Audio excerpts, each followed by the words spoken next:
la passion du camion.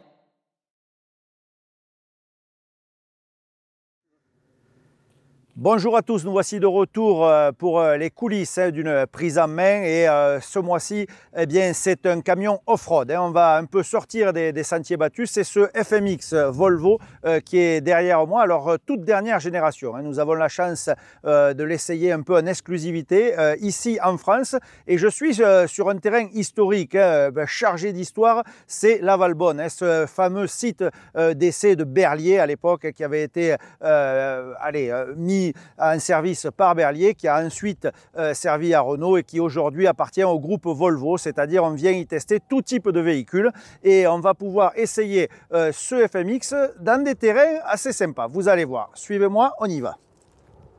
Juste avant de prendre le volant, peut-être deux, trois touches. Alors évidemment, le FMX est toute nouvelle cabine. Alors c'est un dérivé du FH4, puisque rappelez-vous que FM, FMX, on était resté sur la génération 3. On est maintenant sur la génération 4, donc vraiment une nouveauté.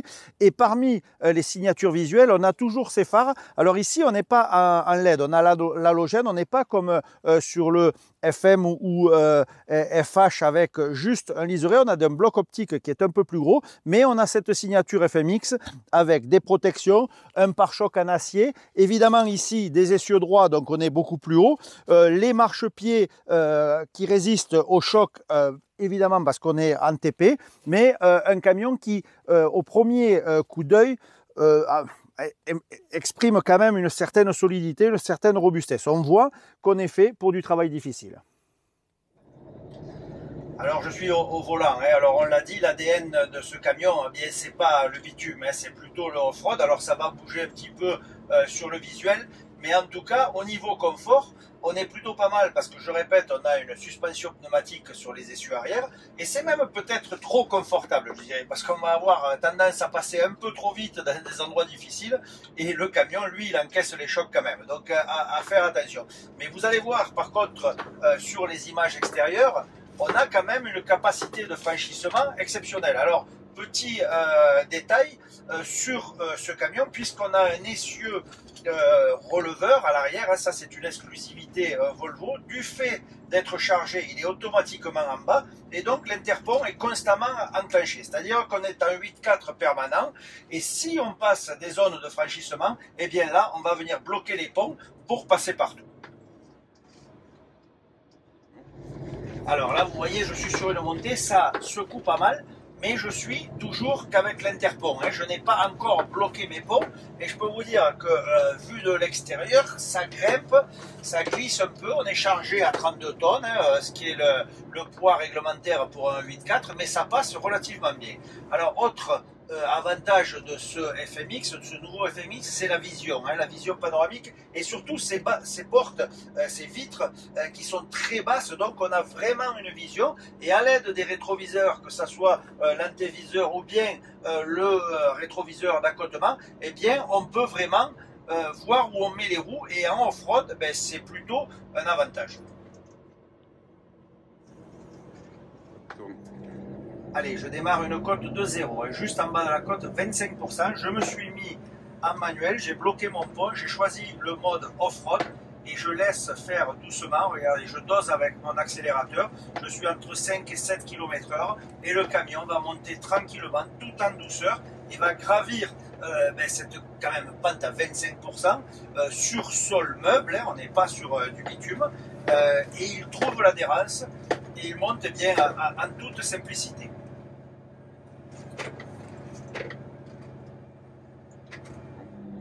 Alors là, je vais vous dire, je le teste un peu dans tous les sens. Vous aurez évidemment tous les détails dans le magazine France Route, mais j'essaye de la descente, de la montée.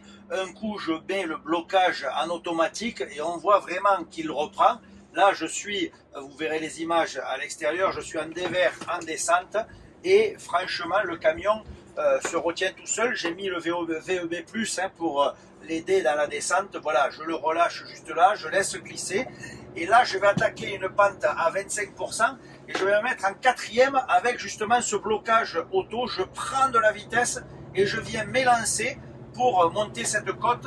Et franchement, ça passe tout seul. C'est incroyable. Là, il est en auto. Il s'est mis en blocage automatique. C'est juste génial.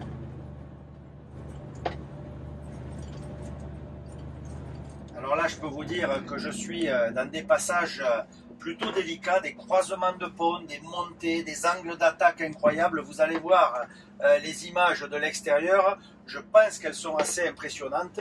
Et en tout cas, pour ma part, au volant, je me régale parce que c'est quand même d'une simplicité. Alors la direction électrique de chez Volvo, hein, cette VDS, hein, c'est juste magique. Même ici en 8.4 où on aurait plutôt tendance à avoir une direction lourde, et bien là on est vraiment en toute simplicité, en souplesse. On franchit tout en douceur.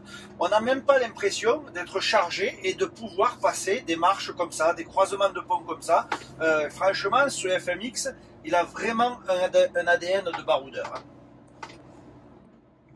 Mais petit tour de piste de la Valbonne. Là, je suis sur du bitume pour apprécier le comportement routier de ce camion, toujours chargé à 32 tonnes de gravier. Mais la suspension pneumatique, dans ce cas de figure, sur le bitume, eh bien là, c'est tout simplement un camion normal. Je dirais qu'on ne voit pas la différence. On est un son ambiant qui est vraiment, même si on a des pneus de chantier, on n'est pas équivalent à un tracteur routier ou même un porteur routier, mais pour un engin de TP, c'est tout à fait correct. Et c'est vrai que la VDS, la combinaison, l'ensemble, je dirais, suspension pneumatique, VDS, eh bien, on conduit ça avec vraiment beaucoup de simplicité. Ce FMX, il a également fait du progrès en ce sens, ce nouveau FMX, par rapport à la génération précédente.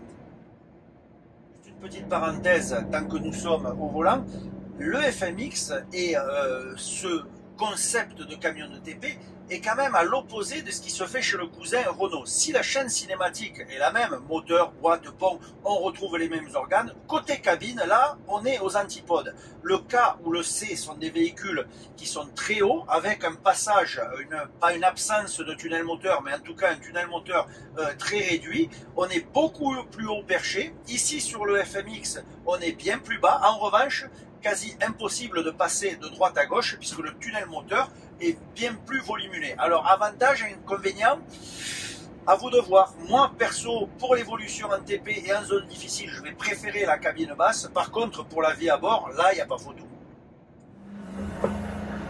Allez, vous voyez, hein, cet FMX, eh bien il n'a peur de rien, hein. Franchement, c'est juste magique. C'est un vrai baroudeur. Il a vraiment toutes les qualités de franchissement. Je ne pense pas que dans une utilisation quotidienne, on en fasse autant. Ici, à la Valbonne, on a pu vraiment aller dans ces derniers retranchements. On l'a tordu dans tous les sens. Vous verrez les images, c'est plutôt impressionnant.